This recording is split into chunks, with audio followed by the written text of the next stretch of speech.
Ya, Kementerian Keuangan telah mengalokasikan anggaran dana penanganan virus COVID-19 mencapai senilai 667,2 triliun rupiah, di mana dana tersebut akan digunakan untuk sektor kesehatan, sosial, dan ekonomi.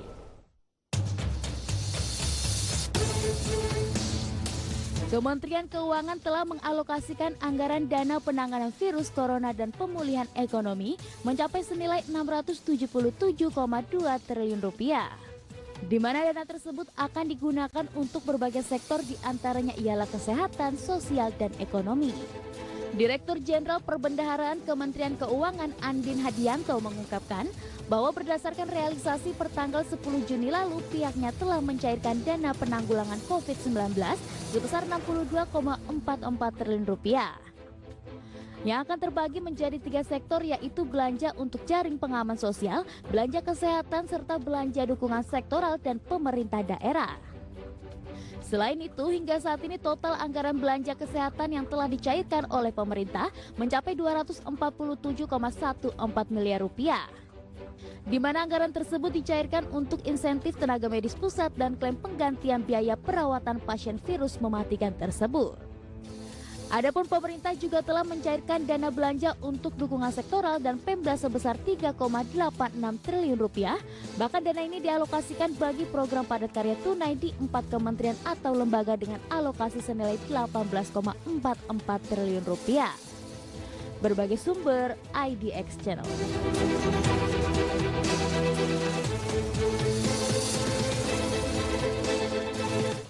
Ya, percepat pencairan dana penanganan COVID-19 sudah bergabung melalui aplikasi Zoom Mas Fitra Faisal, pengamat ekonomi Universitas Indonesia. Selamat pagi Mas Fitra.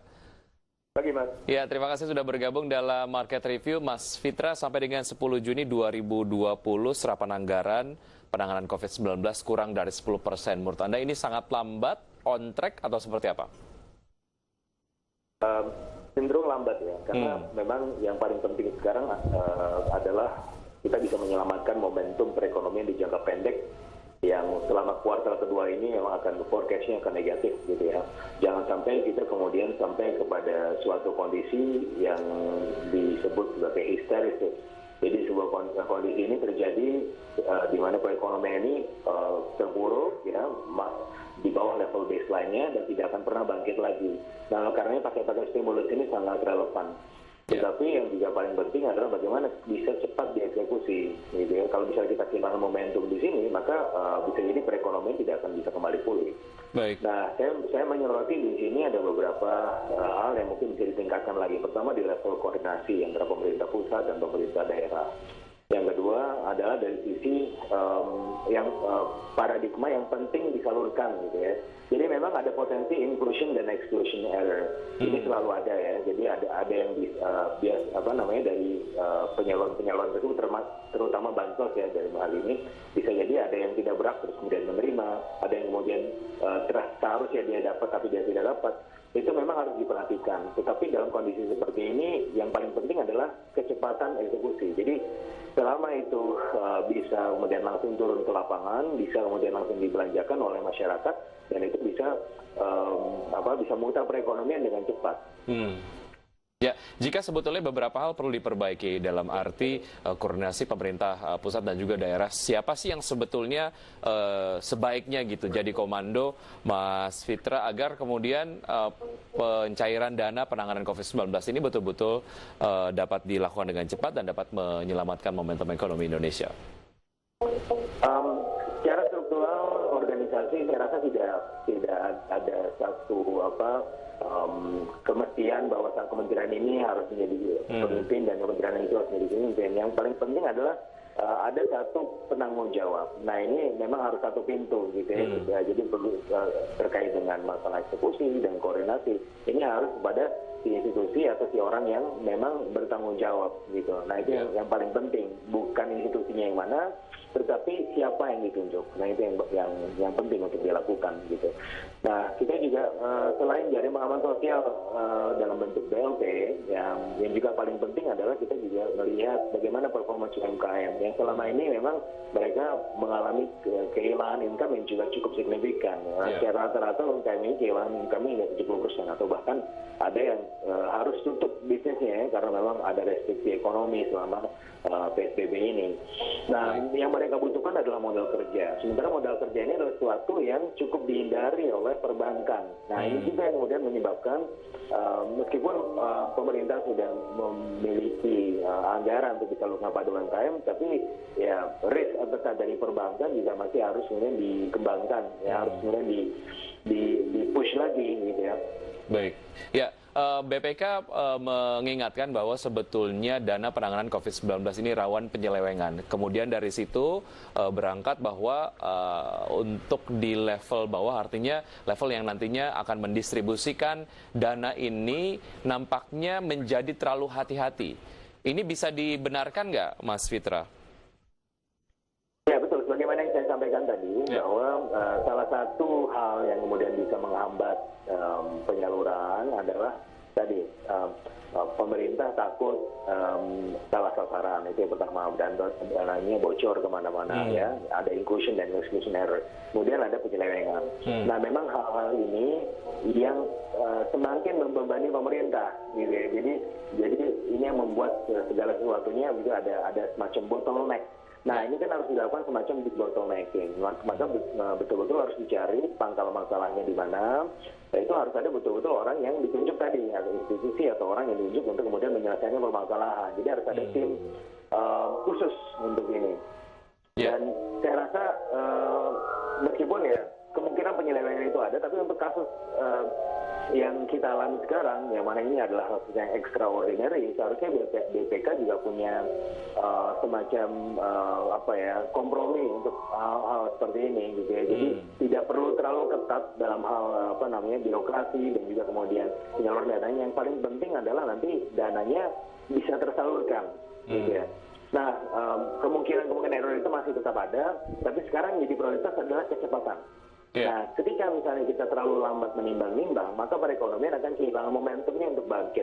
Gitu ya. Di kuartal kedua saja kita forecast sudah minus 3%, dan peluang kita untuk menghindari resesi sebenarnya masih cukup ada. Gitu ya. Kalau misalnya kita bisa rebound di kuartal ketiga. Tetapi kalau melihat pace-nya yang sekarang, ini ya cukup mengkhawatirkan sebenarnya. Bisa jadi kita kehilangan momentum untuk kemudian rebound dan kembali lagi ke level pertumbuhan ekonomi yang sebelumnya. Baik, efektivitas anggaran juga menjadi fokus dari banyak pengamat ekonomi, bukan hanya kemudian cepat saja diserap gitu ya dalam program penanganan COVID-19, tapi efektif atau tidak ini yang kemudian perlu diuji juga gitu.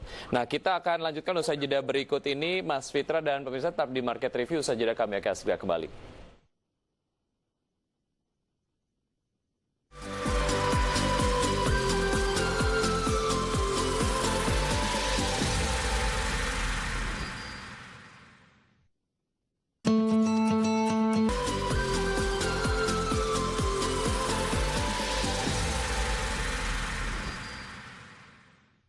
Kembali di Market Review dan masih bergabung bersama kami melalui aplikasi Zoom Mas Fitra Faisal, pengamat ekonomi Universitas Indonesia.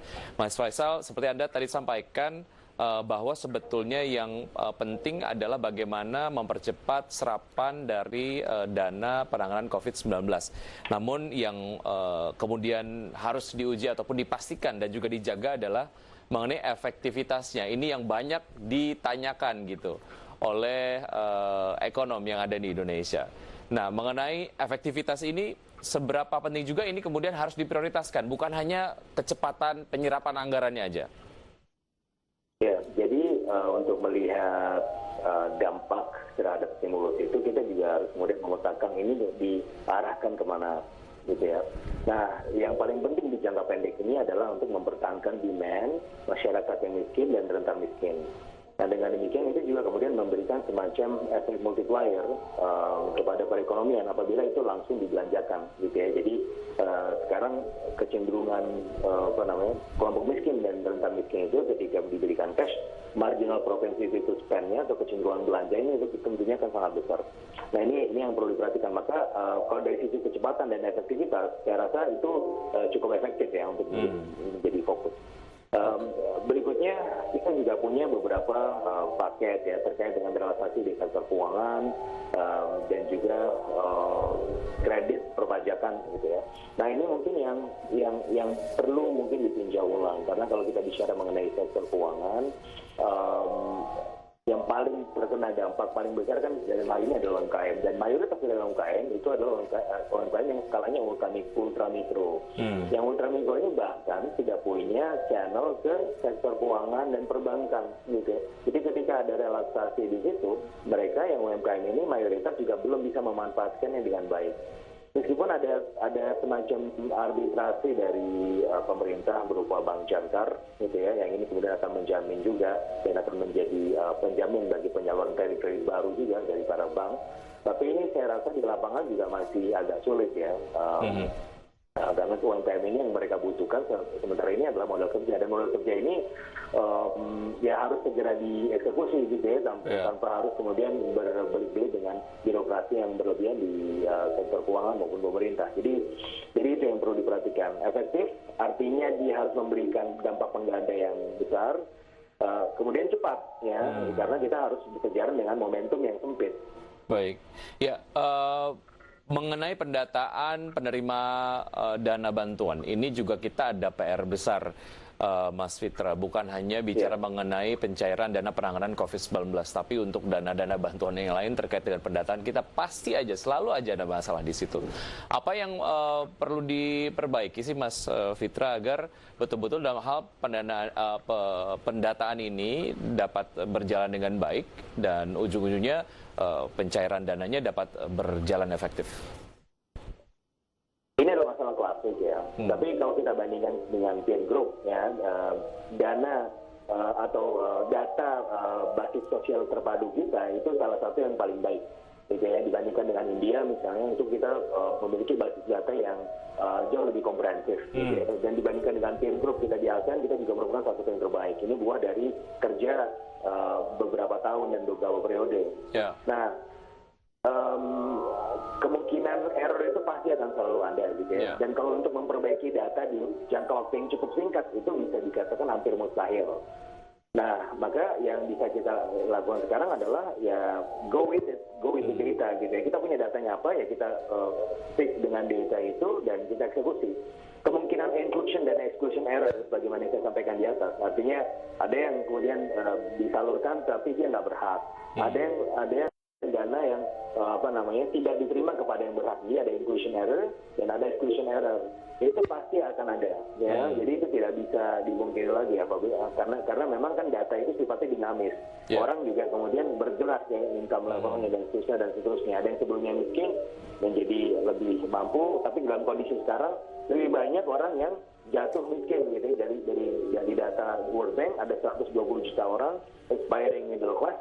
Ya, artinya mereka ini sebenarnya dari kelompok miskin berusaha merangkak menjadi middle class, ya, tetapi sudah terkena dampak COVID. Artinya mereka ini rentan miskin, gitu ya. Nah, dalam kondisi seperti ini, maka yang mereka ini juga menjadi subjek bantuan.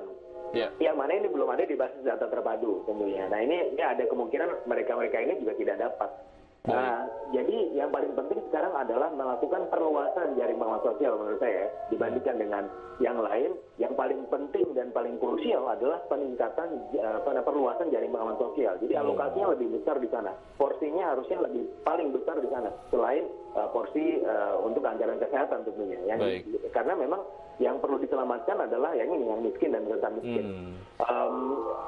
Teror pasti akan ada, tapi yang paling penting adalah bagaimana kemudian ini masuk dananya ke perekonomian dan bisa berputar lagi. Itu yang paling penting. Baik. Gitu ya. Ya, sampai kemudian menunggu data yang sempurna.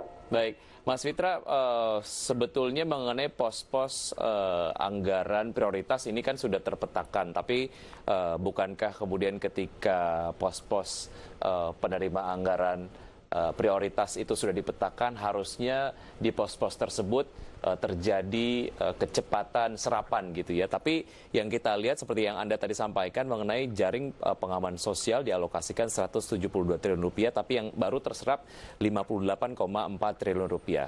Kemudian untuk belanja kesehatan dialokasikan 0,24 triliun rupiah, tapi yang terserap baru 0,18 triliun rupiah. Nah, ketika sektor-sektor prioritas ini sudah dipetakan, tapi serapannya nggak maksimal tuh gimana ya Mas Fitra?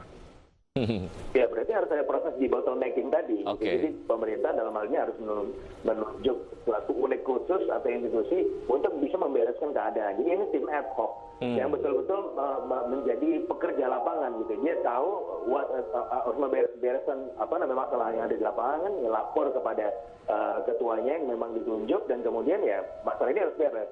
Nah, biasanya begini-begini ya. Saya melihat dari tren-tren sebelumnya, Pak Luhut itu sangat bisa diandalkan untuk menjadi leader di kondisi-kondisi seperti ini gitu ya, karena beliau kan memang pengalaman lintas kementeriannya sudah cukup signifikan, dan beliau merupakan figur senior di kementerian juga gitu kan. Dan saya rasa ini peran Pak Luhut di sini akan menjadi sangat sentral menurut saya. Tadi saya bilang bahwa bisa siapapun, tapi kalau melihat dari karakteristik yang dibutuhkan ya untuk kemudian menjadi orang yang get things done, ya saya rasa Pak Luhut kemudian bisa menjadi koordinator untuk itu. Terlepas siapa yang nanti akan in charge untuk melakukan pengawasan, pola pengawasan secara berkala, seperti apa yang harus dilakukan Mas Fitra untuk betul-betul memastikan bahwa bottleneck-nya tidak terjadi lagi? Bottleneck itu pasti akan selalu ada gitu ya. Jadi memang betul saya sepakat bahwa memang ini harus dicek secara berkala gitu ya. Jadi memang tim ini harus sering turun ke lapangan gitu. Dari sisi intensitas, bulan-bulan ini adalah bulan-bulan yang sangat krusial gitu, dan itu harus kemudian berdasarkan dashboard yang memang sudah dibuat. Berapa persen serapannya, dan kalau misalnya memang ada pos anggaran tertentu yang dananya kurang lebih mandek gitu ya, mekanisme transmisi ke lapangan, dan itu harus dicek segera gitu. Jadi saya menyarankan ini lebih ke arah pengecekan per sektor, dan itu dilihat dari sisi KPI-nya. Apabila KPI-nya sudah terpenuhi, maka ya itu kemudian bisa diawasi dari jauh. Tapi kalau misalnya belum, ya itu memang harus turun langsung ke lapangan. Baik, Mas Fitra, kita harus jeda sejenak. Usai jeda nanti kita akan mencoba menghubungi Bapak Ihsan Ingratubun, Ketua Umum Asosiasi UMKM. Sebetulnya di level UMKM terkait dengan stimulus dan juga dana ataupun cairan dana penanganan COVID-19 ini sudah tersalurkan dengan baik atau tidak. Nanti kita akan coba cross-check, dan tetap di Market Review. Usai jeda kami akan segera kembali.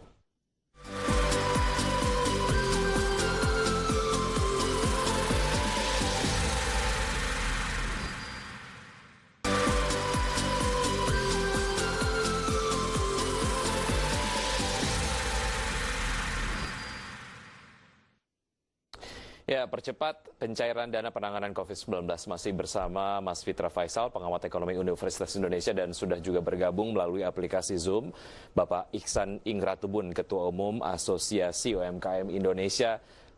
Mas Fitra masih bergabung bersama kami ya? Ya. Baik, saya ingin ke Pak Ihsan terlebih dahulu. Pak Ihsan, apa kabar Pak Ihsan? Kabar oke. Sehat ya Pak Ihsan? Sehat. Baik. Pak Ihsan, tadi saya dengan Mas Fitra sudah berbincang mengenai sebetulnya pencairan dana penanganan COVID-19 yang berlangsung nampaknya lambat. Tadi kita juga sempat memperbincangkan bagaimana percepatan ini memang harus dilakukan, tapi mengenai efektivitas ini juga harus kita jaga sama-sama. Dari point of view teman-teman UMKM, sebetulnya dari speednya dulu deh, dari percepatannya dulu atau kecepatannya, menurut Pak Ihsan seperti apa? Kecepatan untuk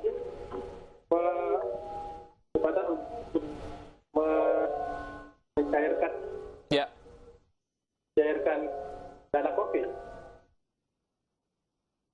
Menurut Pak Ihsan seperti apa? Pencairan dana COVID banyak kompleks. Pasti. Halo Pak Ihsan. Halo. Ya. Coba ulangi pertanyaannya. Ya, silakan dilanjutkan Pak. Coba ulangi pertanyaannya. Halo Pak Ihsan. Coba ulangi pertanyaan. Oh ya, pertanyaannya, Pak. Baik, pertanyaannya mengenai percepatan pencairan dana penanganan COVID-19. Dari point of view MKM, menurut Anda seperti apa, Pak Iksan? Ya, kalau tentang COVID itu ada beberapa fakta. Yang pertama tentang pembayaran. Yang kedua tentang sosial. Karena ada beberapa COVID dari rumah sakit.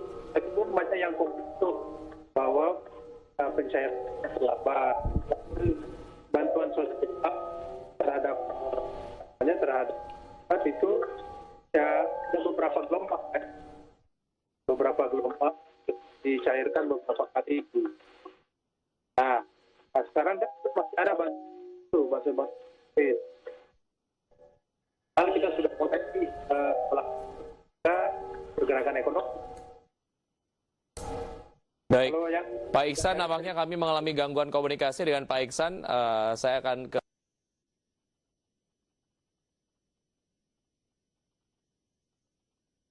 penanganan COVID-19 gitu ya, dibandingkan dengan negara lain. Negara kita termasuk yang alokasi anggarannya tidak terlalu besar lah.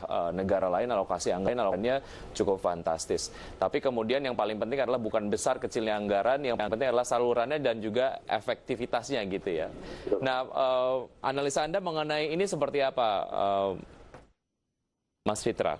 Ya, jadi ya, betul sekali. Jadi yang paling penting adalah selain besarannya, kalau dari sisi besaran kita sudah di bawah rata-rata regional, peer group dan juga global. Kalau rata-rata kan 5% dari GDP. Gitu ya. Kalau untuk memenuhi kaidah itu minimal ada 1.000 triliun lah anggaran gitu. Sebenarnya kita cuma punya 600-an triliun. Nah, tapi oke lah. Ini kan terkait dengan kapasitas fiskal dan kemampuan pembiayaan dari pemerintah, yang mana ini selalu debatable. Kalau misalnya ini defisitnya membengkak, maka utangnya juga akan meningkat dan seterusnya. Padahal sebenarnya kalau menurut saya sih prioritasnya memang adalah spend di saat-saat seperti ini. Tapi yang juga yang paling penting adalah selain besaran, tadi saya sepakat, adalah kecepatan eksekusi.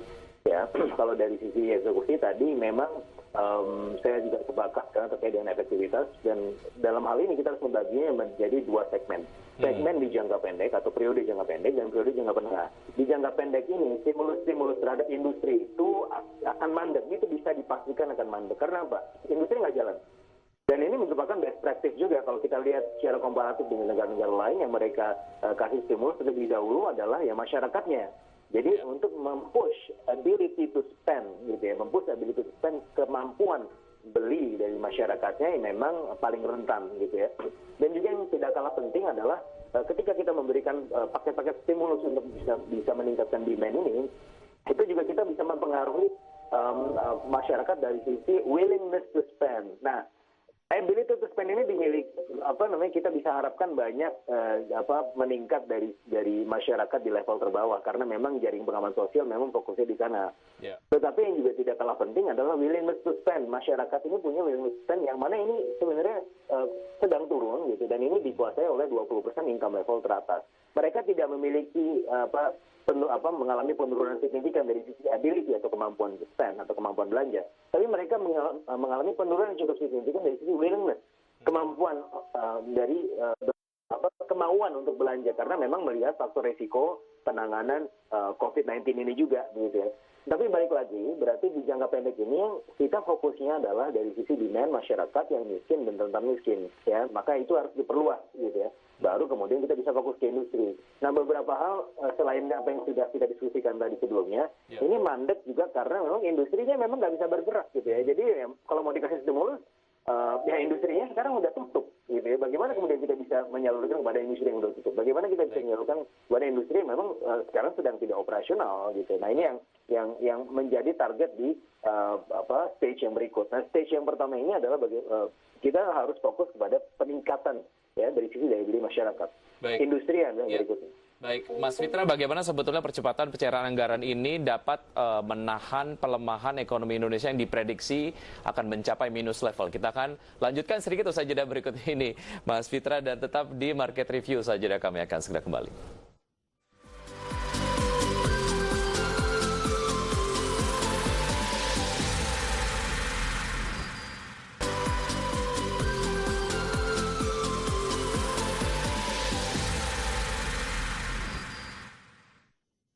Kembali di Market Review masih bersama kedua narasumber saya melalui aplikasi Zoom, Mas Fitra Faisal, pengamat ekonomi Universitas Indonesia, dan juga Bapak Iksan Ingratubun, Ketua Umum Asosiasi UMKM Indonesia. Saya ke Pak Iksan. Pak Iksan, kita langsung saja ke efektivitas anggaran yang kemudian dialokasikan lah ya untuk penanganan COVID-19. Dari point of view UMKM, menurut Anda efektif atau enggak?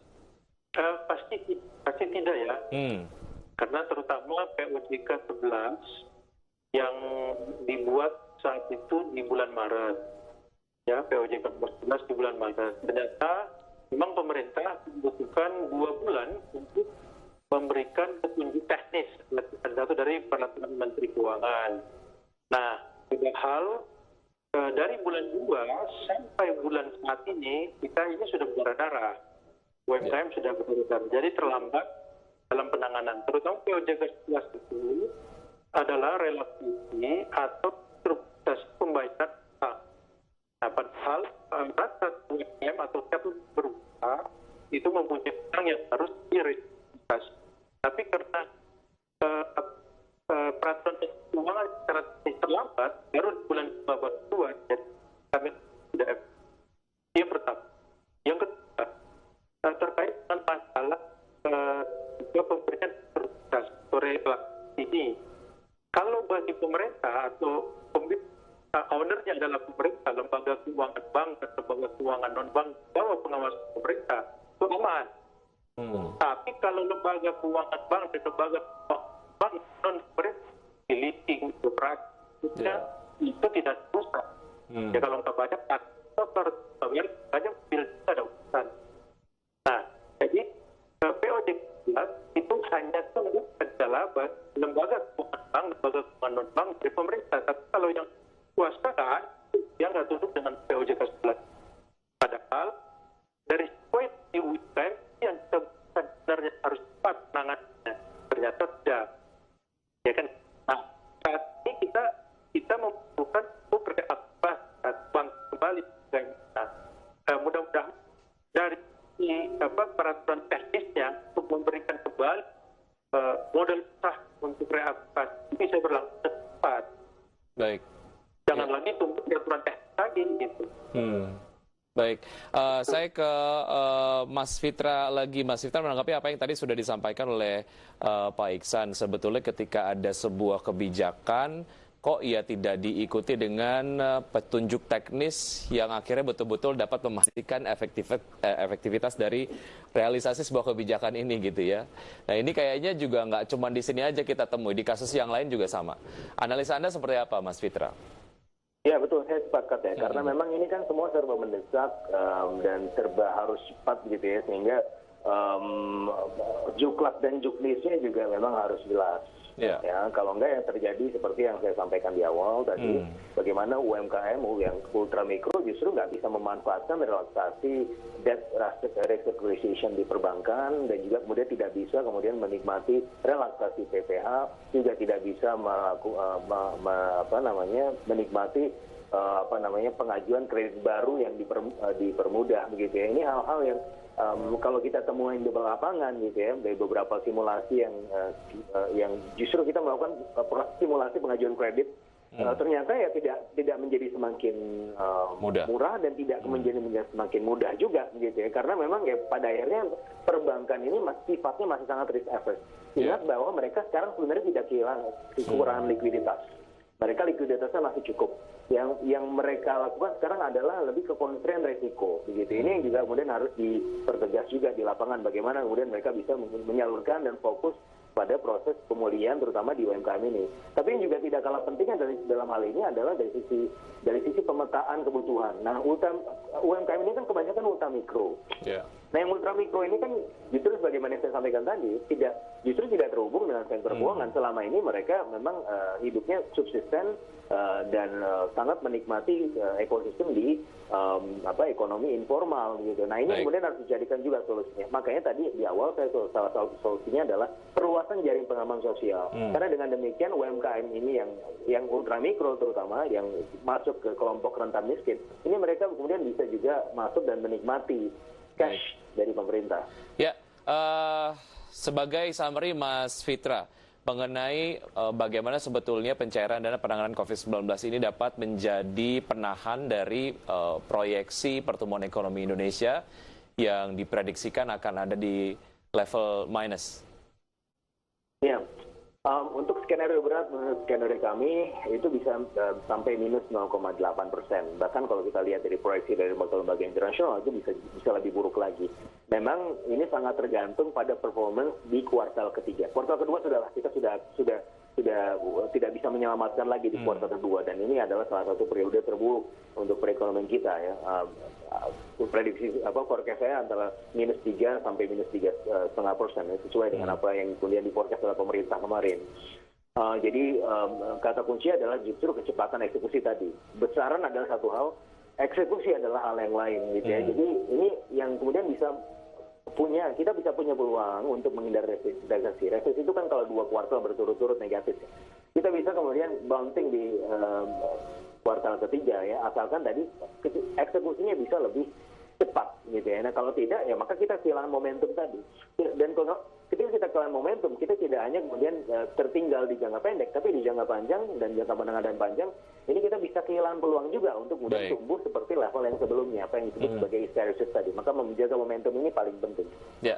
Yang paling penting adalah terus diingatkan bahwa pencairannya harus cepat, kemudian harus efektif juga.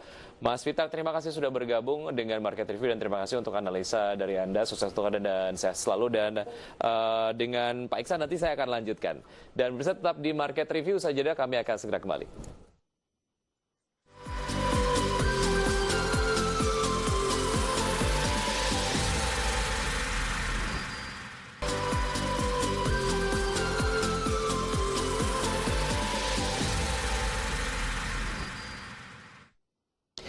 Kembali di Market Review, pemirsa, pandemi COVID-19 membuat pemerintah pesimis akan pertumbuhan ekonomi di kuartal 2. Menteri Keuangan Sri Mulyani bahkan meramalkan pada kuartal 2 ekonomi Indonesia negatif 3,1%. Ekonom Indef Rizal Taufikur Rahman mengingatkan ancaman resesi yang akan melanda ekonomi Indonesia.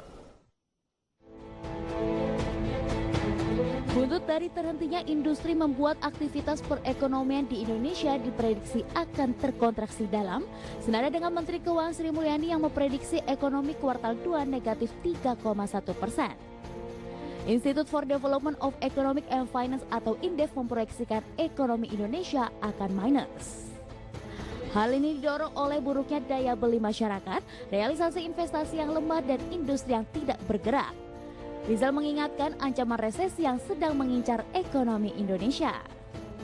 Stimulus yang diberikan pemerintah selama pandemi COVID-19 berlangsung tidak berdampak signifikan. Untuk itu menurutnya pemerintah harus melakukan evaluasi apakah stimulus yang diberikan tepat sasaran.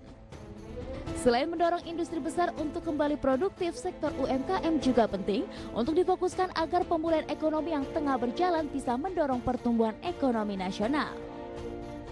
3 bulan terakhir kinerja ekonomi kita semakin memburuk ya. Padahal kuartal 1 Januari, Februari, Maret juga memburuk dari tahun 2019. Ini menunjukkan bahwa kontraksi pertumbuhan ekonomi kita menunjukkan indikator ekonomi pembentuknya tidak efektif dan tidak memberikan kontribusi yang signifikan di dalam pembentukan PDB realnya. Nah, terutama yang menjadi harapannya adalah indikator ekonomi konsumsi masyarakat.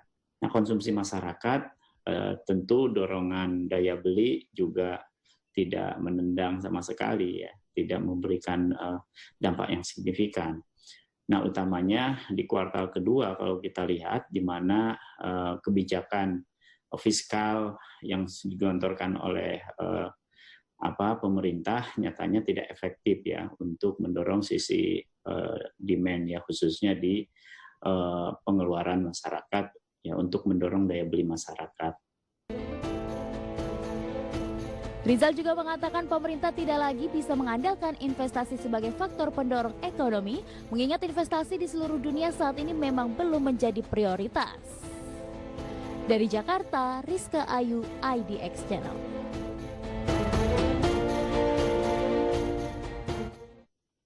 Kembali Kembali saya lanjutkan perbincangan bersama Bapak Iksan Ingratubun, Ketua Umum Asosiasi UMKM Indonesia. Pak Iksan. Iya. Ya, sektor UMKM digadang-gadang sebagai sebuah sektor yang biasanya tahan resesi, tetap dapat berkontribusi besar terhadap PDB Indonesia. Jika kemudian melihat dari program-program penyelamatan ekonomi Indonesia yang kemudian serapannya saja sangat-sangat lambat, predikat ini masih bisa dijalankan nggak sama teman-teman UMKM? Jadi gini, prinsip UMKM itu adalah pendapatan berdasarkan basis harian. Nah, kalau juga usaha seperti kemarin COVID diminta pemerintah untuk menutup usaha, tidak terjadi yang namanya interaksi antar penjual dan pembeli, maka predikat tersebut hancur lebur. Ya, beda dengan tahun 1998 waktu itu bahwa dolarnya naik, tetap klaim usaha sehat. Kalau ini kan klaim usaha tidak sehat, tidak ada pertemuan antara penjual dan pembeli, dilarang. Nah, terbukti bahwa kebijakan ini menurut kami keliru. Kalau kemarin pada saat mulai bulan 2 sampai bulan saat ini masih mengutamakan kesehatan baru ekonomi. Nah, padahal sekarang dengan new normal, ekonomi tetap jalan, kesehatan memperhatikan protokol kesehatan. Sedangkan kenapa kemarin begitu aja dari awal untuk ekonomi. Nah, itu satu. Nah, padahal tidak heran kalau Sri Mulyani ngomong seperti bahwa akan terjadi reses pas karena UMKM ini berdasarkan data BI 2019 itu penyumbang PDB 60% loh dari UMKM. Jadi kalau dia tidak bergerak dan juga hal yang adalah 95% itu penyerapan tenaga kerja bagi perusahaan-perusahaan besar. Nah, jadi kalau sekarang kita review tentang kebijakan yang ada, bahwa kenapa kemarin seperti protokol kesehatan jangan tutup ekonominya, tapi tetap protokol kesehatan dijalankan. Tapi sudahlah. Nah, sekarang dosa tersebut harus ditutup oleh pemerintah pada saat kita mulai reaktivasi UMKM. Harus diberikan kemudahan-kemudahan, harus diberikan kelancaran-kelancaran di dalam memberikan misalnya bank balik, misalnya permodalan. Ya kan gitu. Jangan lagi perlu berat aksesnya. Nah, itu yang pertama. Yang kedua, pelatihan dan meningkatkan kemampuan UMKM. Kita itu ke arah yang namanya online. Baik. Terbukti di saat bulan 2 sampai saat kan efektif untuk melakukan penjualan kan online. Jadi jangan lagi kebijakan pembinaan pelatihan TTP yang remeh-temeh arahkan kepada pengembangan kemampuannya untuk melakukan penjualan lewat karena online. Itu yang paling dibutuhkan skillnya ketika pandemi dan juga ke depan gitu ya pada digitalisasi. Baik. Ya, Pak Iksan, kita jeda sejenak boleh? Kita akan lanjutkan usai jeda berikut ini karena waktu kita di segmen ini habis. Baik, tetap di Market Review, usai jeda kami akan kembali.